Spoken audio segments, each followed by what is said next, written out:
was going to ask you if it's a better option to invest outside of your own city. Yeah, I would say so because I remember while I was living in Ottawa, I had a property just two houses away from my primary house where I was living.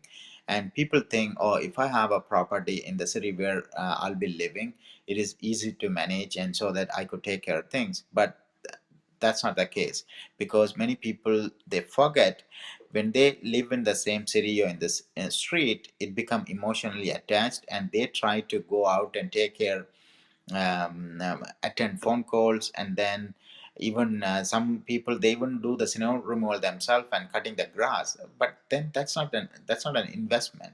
So if you are investing, I would suggest, so while I was having this property just two houses away from my house, Mhm. I had a property in Windsor as well. I only visited that property three times during the possession period. Mhm. But the headache I had with the property I had just two houses away from, Mhm. it was nightmare. But the property in Windsor, of course, I had some ups and downs. Mhm. But the thing is, just through the phone calls, I had a local property manager Mhm. managing it, Yeah. and I was able to get things done in a highly professional manner. Mhm. There's no emotional attachment or anything, and so that's why it is. I don't ever feel uh, comfortable, or I should be buying something where I'm living. No way.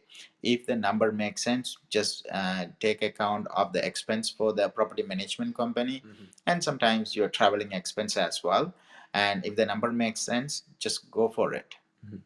I guess in this situation, hiring the right property manager is essential.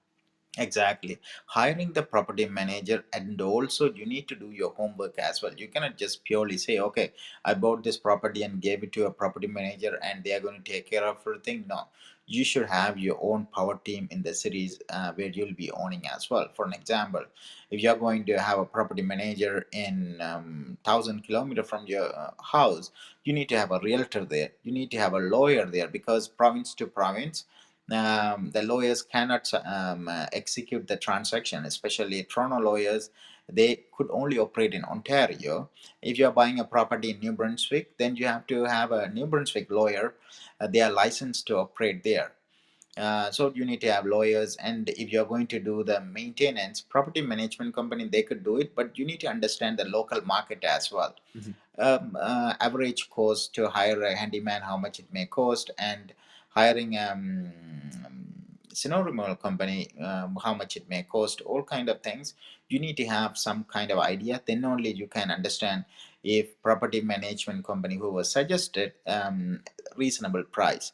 Otherwise, property management company they could have a secondary company, and through that company they can manage and they could start charging a lot of money as well. So it's good to have a property management company. At the same time, you need to have your own team so that Mhm. in case if you have to bring them in, and you should be able to bring them in and get things done.